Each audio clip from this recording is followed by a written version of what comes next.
because I was looking to understand how energy was working. Yeah. Yeah, from a more scientific perspective. And because I, as a child, could feel energy, could see energy.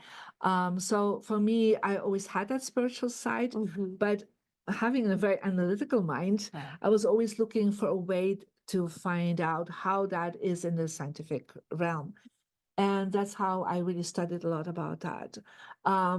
And that has been helpful to also explain more, feng shui from a quantum physics perspective. Mm-hmm. So that I'm not just working mainstream, but I'm also working with a lot of people in, higher offices Yeah. and, brilliant business people. So sometimes I have to then really explain it more from a quantum physics perspective to them, Absolutely. Yeah. so that their analytical mind could kind of cope with what I'm sharing with Sure. them. And Yeah. relax.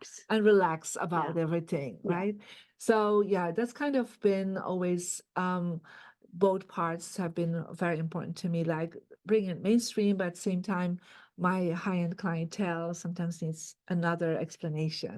Mhm. Or when I go and, do seminars or do speaking engagements in businesses, one of my first big clients were actually petrochemical companies like Exxon, BP, Amoco, Totalfina. And so I would actually work with, because they were looking for finding a way to reduce um, I would say, the safety hazards on their properties or Right. on Right. their petrochemical plants.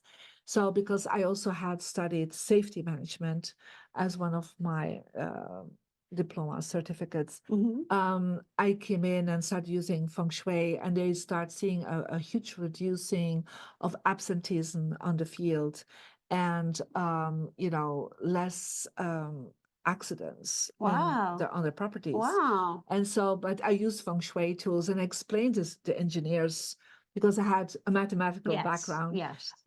kind of what they needed to do, and they were open for it because they were like, well, you're a safety manager, so we could understand how that can work together, and we had huge results with that. So That's yeah. beautiful. I love that. I mean, I'm similar. I come from a medical family and I was Mm. pre-med.